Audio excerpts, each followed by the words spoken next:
The desert sun was merciless, painting the asphalt with waves of heat, while John's motorcycle hummed beneath him like a loyal beast. He had been on the road for hours, his mind drifting between freedom and loneliness, when the sudden commotion near the abandoned gas station caught his eye. Two masked men circled a young woman, her hands raised defensively. Instinct overpowered hesitation. John slammed the brakes, dust rising around him, and sprinted toward the chaos. His presence startled the attackers, and after a quick scuffle, they fled into the barren horizon, leaving silence behind. The woman staggered, her breath uneven, and her eyes locked onto John's face. There was something ancient in her gaze, a strength that seemed older than the desert itself. For a moment, neither spoke, as if the air itself demanded stillness. Then, in a low voice trembling between fear and reverence, she whispered, "You saved me, broken bar, and according to our sacred law, I must now give you the greatest gift of all." John froze, caught off guard by the weight of her words. His heart pounded as confusion filled him. "What do you mean?"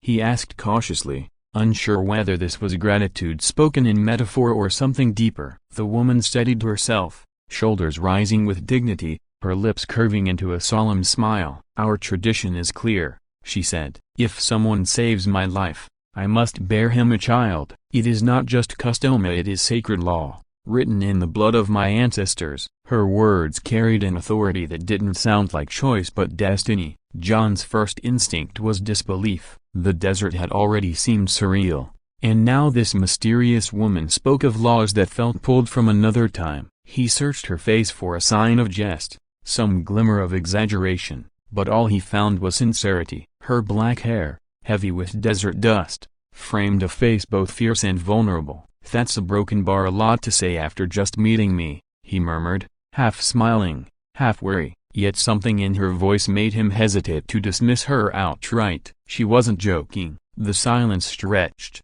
broken only by the whistle of hot wind over broken signs and rusted metal. She stepped closer, her presence calm yet commanding, and placed a hand over her chest. "My name is Ahioka," she said. "I am the daughter of the mountain winds, protector of what remains of my people's honor. When you saved me, you did more than stop those mean. You tied your spirit to mine. Our law is not about romance or convenience. It is about survival." Her tone was grave, as though generations watched through her eyes. John rubbed the back of his neck, struggling to piece this together. "I'm just a guy passing through," he said softly. "I don't know your people. I don't know your laws. How can something like this be binding?" Ahioka tilted her head, regarding him with patience, as if she expected such doubts. "Because blood remembers," she replied. "Because the law is older than borders or highways. When a life is given back, it must be repaid with life. To refuse is to dishonor me and the spirits that guide us both." The weight of her conviction unsettled John more than the attackers had. He had grown up in cities,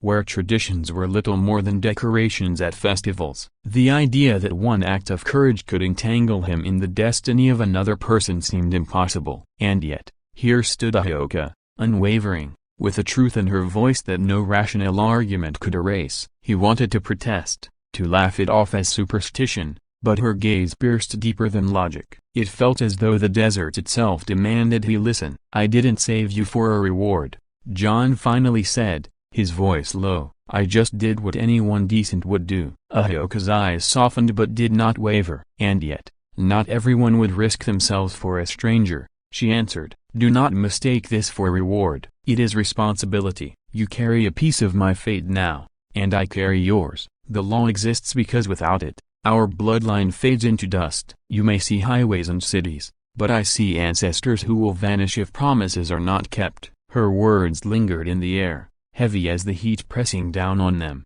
John stepped back, trying to clear his thoughts. Responsibility, fate, bloodlines. He had left home to escape entanglements, to taste freedom without chains. And now, by one unplanned act of bravery, he found himself standing at the crossroads of a tradition older than America itself. He wanted to argue, but a strange respect anchored his tongue. He could not dismiss her culture as a story. He had felt the sincerity in her trembling voice when she spoke of survival. The desert around them seemed to hold its breath, as if listening to their conversation. The rustling of dry weeds and the distant cry of a hawk were the only witnesses to their exchange. John studied Ahioka carefully, the calm in her stance, the pride in her bearing, and the unshakable certainty with which she spoke. This was no ordinary woman. She carried the burden of a people's memory. He wondered what it would mean to accept her vow, to step into a legacy that was not his own. Fear and curiosity wrestled inside him. Ahioka moved closer,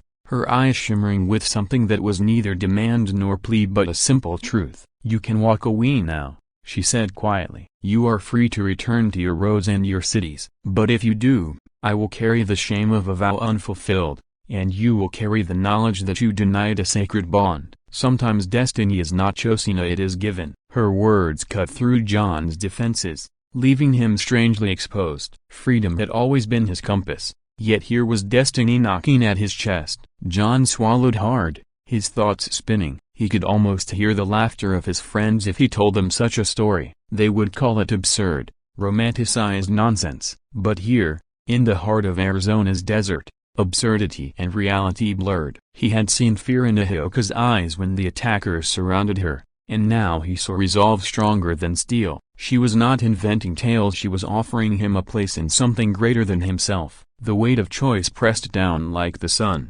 demanding an answer he wasn't ready to give. The desert stretched endlessly around them, its silence vast and unforgiving. John inhaled, trying to steady the storm inside him. Ahioka did not push, did not rush. She simply stood, waiting, her dignity unshaken. For the first time in his life, John realized that some choices weren't about logic or convenience. Some choices carried echoes of history, binding strangers with invisible threads. He looked at her, truly looked, and saw not just a woman but a living story. And in that moment, John understood, whatever he decided, his life would never be the same again.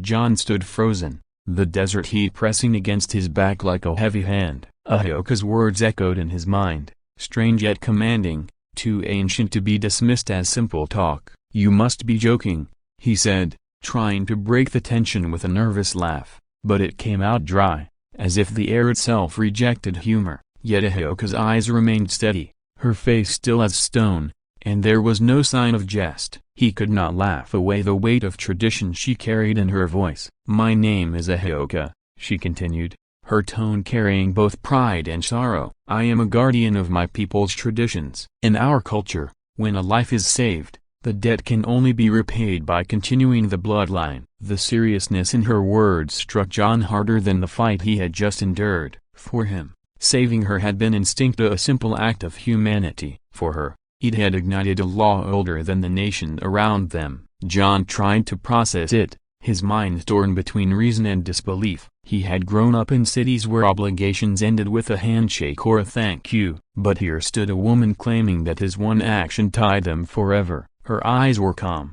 unwavering, and full of respect for a vow he did not understand. He rubbed his temples, feeling the heat mix with the weight of her words. It was as though invisible chains had wrapped around him, forged by the desert itself. Her voice softened, but the power within it did not fade. "You must decide," Ahioka said gently. "Will you honor the sacred law or walk away, leaving me and my vow behind?" Her words were not a plea but a challenge. She was not asking for affection, nor was she binding him by force. She was presenting him with a choice, and yet the gravity of that choice made it feel as though fate itself waited for his answer. John's throat tightened, caught between respect and resistance. The desert wind whispered around them, carrying grains of sand like tiny sparks against his skin. It felt as though the land itself had ears, listening, waiting, judging. John shifted his weight, uneasy under Ahioka's steady gaze. The idea of walking away should have felt easier, just climb back onto his motorcycle and ride into the horizon. But instead,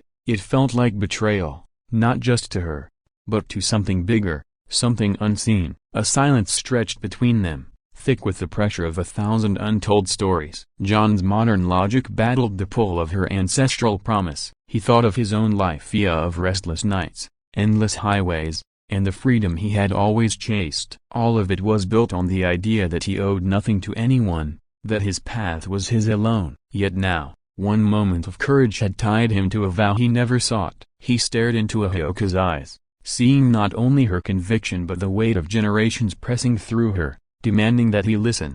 "I don't know if I can carry something like this," John admitted finally, his voice low, almost trembling. "This little broken bar, it feels bigger than me, bigger than what I can handle." Ahyoka's expression did not falter. She stepped closer, her movements calm and deliberate, and for a moment John felt as though the desert grew smaller around her presence. "It is bigger than you," she said simply, "but it does not belong to you alone. It belongs to us both. A promise like this is not a chain, it is a bridge." Her words unsettled him, not because they frightened him, but because they rang with truth he could not deny. He searched for a counter, some way to laugh it off, but his voice refused to rise. He thought of the men who had attacked her, of the danger she had faced alone. Without him, she might not have survived. And now, without her tradition, something within her people might not survive. The connection was undeniable, as though the moment had been carved long before either of them was born.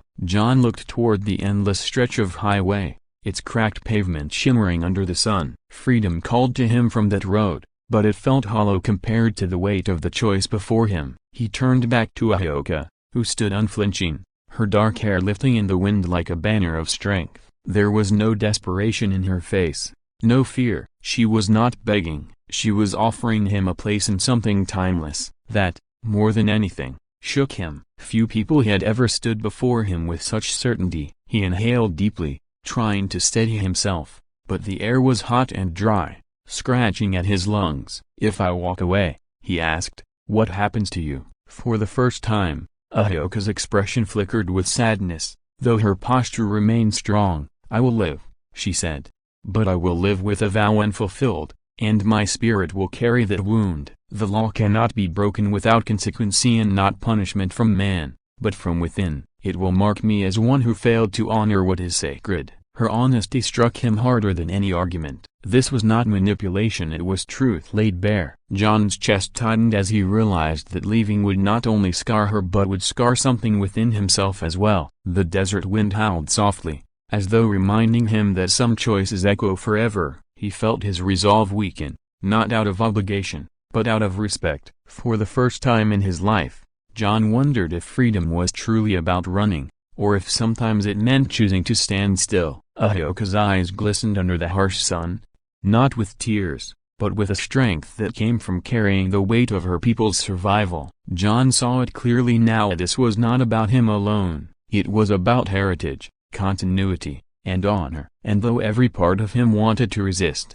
another part whispered that perhaps this was the very reason his wandering had brought him here. Maybe he had been running, not toward freedom, but toward meaning. And maybe, just maybe, this was the meaning he was meant to find. The desert around them seemed alive, the silence filled with expectation. John closed his eyes briefly, feeling the sun on his face, the grit of sand on his skin, and the strange calm that had begun to settle within him. He opened them again to find Ahyoka still waiting, patient, unwavering, like the desert itself. For the first time since she had spoken the sacred law, he did not feel trapped, he felt chosen. And though fear still lingered, it no longer outweighed the quiet pull of destiny that stirred in his chest.